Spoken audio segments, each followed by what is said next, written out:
কাজে মন নেই পুলিশ কর্মীদের। কাজের ফাঁকে মোবাইল ঘাঁটছেন পুলিশ কর্মীরা।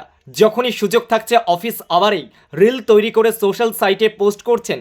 লালবাজার এবার সে কারণেই পুলিশ কর্মীদের উদ্দেশ্যে একটি নির্দেশিকা জারি করেছে, আর তা নিয়ে শুরু হয়েছে বিস্তর চর্চা।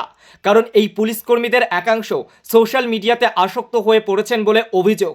শুধু কলকাতা পুলিশ নয়, রাজ্য পুলিশের মধ্যেও দেখা দিয়েছে এই নতুন রোগ। এমনকি যারা সম্প্রতি পুলিশ বাহিনীতে যোগ দিয়েছেন তাদের মধ্যেও এই রোগ সবথেকে বেশি বলে মনে করছে পুলিশের শীর্ষ কর্তারা। অনেকেই আবার উর্দি পরে রিল বানাচ্ছেন, যা সোশ্যাল সাইটে পোস্ট করছেন। কেউ নিজেকে হিরো বলেও প্রমাণ করার চেষ্টা করছে, আর তাতেই বেড়েছে উদ্বেগ। সূত্র মারফত জানা যাচ্ছে, এইসব লক্ষ্য করার পর গত 23শে ডিসেম্বর একটি নির্দেশিকা জারি করেছে কলকাতা পুলিশের ভারপ্রাপ্ত গোয়েন্দা প্রধান রূপেশ কুমার। এই নির্দেশিকা কলকাতা পুলিশের সমস্ত ডিসিদের কাছে পৌঁছে গিয়েছে।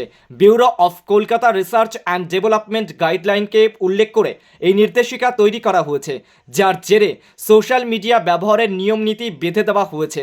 সুতরাং এখান থেকে পুলিশ কর্মীরা আর ব্যক্তিগত পোস্ট করার ক্ষেত্রে রাষ্ট্রীয় প্রতীক, পুলিশের ব্যাজ, ইউনিফর্ম ব্যবহার করতে পারবেন না। এমনকি অফিসের ছবিও ব্যবহার করে রিল তৈরি করতে পারবেন না, এমনটাই জানা যাচ্ছে সূত্র মারফত।